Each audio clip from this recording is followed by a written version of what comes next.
ರಾಷ್ಟ್ರಧ್ವನಿ ನ್ಯೂಸ್ಗೆ ಸ್ವಾಗತ. ಹುಣಸೂರು. ಮೈಸೂರು ಜಿಲ್ಲೆಯ ಹುಣಸೂರಿನ ಬಡವ ಬಂಧು, ಜನನಾಯಕ, ಜನಪ್ರಿಯ, ಬಡವರ ನೊಂದವರ ಆಶಾಕಿರಣ, ಹಸಿರು ಸೇನೆ ಕಣ್ಮಣಿ ಬೇಡಿದವರಿಗೆ ಸಹಾಯ ಮಾಡುವ ಡಾಕ್ಟರ್ ಅಬ್ದುಲ್ ಶುಕೂರ್ ಗುರುಗಳು ದಿನನಿತ್ಯ ಅವರ ಕಚೇರಿಗೆ ನೂರಾರು ಜನರು ಆಗಮಿಸಿ ಸಹಾಯಕ್ಕಾಗಿ ಅವರನ್ನು ಪ್ರತಿದಿನ ಭೇಟಿ ಮಾಡುತ್ತಿದ್ದು, ಎಲ್ಲರಿಗೂ ಸಾಂತ್ವನದ ಮಾತುಗಳು, ಧನ ಸಹಾಯವನ್ನು ಕೂಡ ಮಾಡುತ್ತಿದ್ದಾರೆ.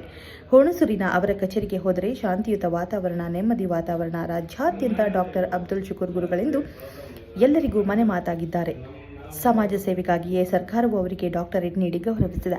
ಅವರ ಕಚೇರಿಗೆ ಹೋದರೆ ಸಮಾಜ ಸೇವೆಗಾಗಿ ಸಂಘ ಸಂಸ್ಥೆಗಳು ನೀಡಿದ ಪ್ರಶಸ್ತಿಯ ಸುರಿಮಳೆ. ಮಾಜಿ ಮುಖ್ಯಮಂತ್ರಿ ಸಿದ್ದರಾಮಯ್ಯನವರ ಒಡನಾಡಿ ಕಚೇರಿಗೆ ಬಂದ ಎಲ್ಲ ಜನರನ್ನು ಆತ್ಮೀಯವಾಗಿ ಮೃದು ಧ್ವನಿಯಿಂದ ಮಾತನಾಡಿಸುವ ಗುರುಗಳು ಎಲ್ಲರಿಗೂ ಸಾಂತ್ವನದ ನುಡಿಗಳನ್ನು ಆಡಿ ನೆಮ್ಮದಿಯನ್ನು ನೀಡುತ್ತಾರೆ ಹಾಗೂ ಧೈರ್ಯ ತುಂಬಿ ಜೀವನದ ಬಗ್ಗೆ ಉತ್ಸಾಹದಿಂದ ಎಲ್ಲರಿಗೂ ಜೀವನದಲ್ಲಿ ದೇವರಿದ್ದಾನೆ ಎಂಬ ಸಂದೇಶ ನೀಡುತ್ತಾರೆ.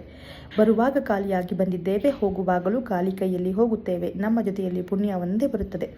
ಯಾರೇ ಸಭೆ ನಡೆಸಿದರೂ ಜಾತಿ ಭೇದ ಮಾಡದೆ ಎಲ್ಲರೂ ನಮ್ಮವರೆಂದು ತಿಳಿದು ಸಾಮಾಜಿಕ ಧಾರ್ಮಿಕ ಸಭೆಗಳಿಗೆ, ರೈತ ಸಂಘದ ಸಭೆಗಳಿಗೆ ಹಾಜರಾಗುವುದು ಇವರ ಕಾಯಕ. ಮತ್ತು ಮಹಿಳೆಯರಿಗೆ ಹೊಲಿಗೆ ತರಬೇತಿ ನೀಡುವುದು, ಹೊಲಿಗೆ ಯಂತ್ರಗಳನ್ನು ಉಚಿತವಾಗಿ ನೀಡುವುದು, ನರ್ಸಿಂಗ್ ತರಬೇತಿ ನೀಡುವುದು ಇವರ ಮುಖ್ಯ ಕೆಲಸವಾಗಿದೆ. ಎಲ್ಲರಿಗೂ ಅಚ್ಚುಮೆಚ್ಚಿನ ಗುರುಗಳಾಗಿದ್ದಾರೆ. ಕ್ಷಣ ಕ್ಷಣ ಮಾಹಿತಿಗಾಗಿ ವೀಕ್ಷಿಸಿ.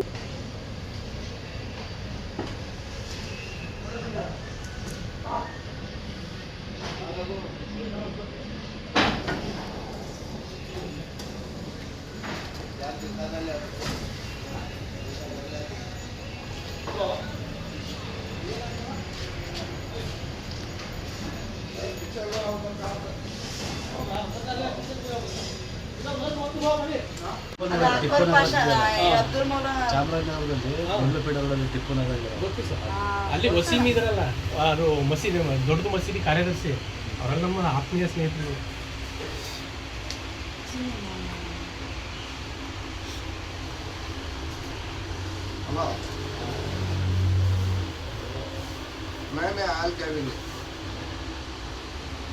ಮಾದೇಶಣ್ಣ, ಅದಕ್ಕೆ ಆಯಲ್ ಏನ್ ಬೇಡ ಅಲ್ವಾ ಮಿಷಿನ್ಗೆ?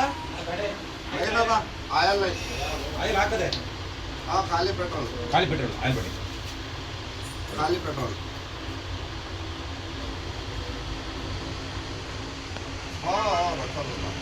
ಖಾಲಿ ಪೆಟ್ರೋಲ್. बस राधेशाणा बुला लो को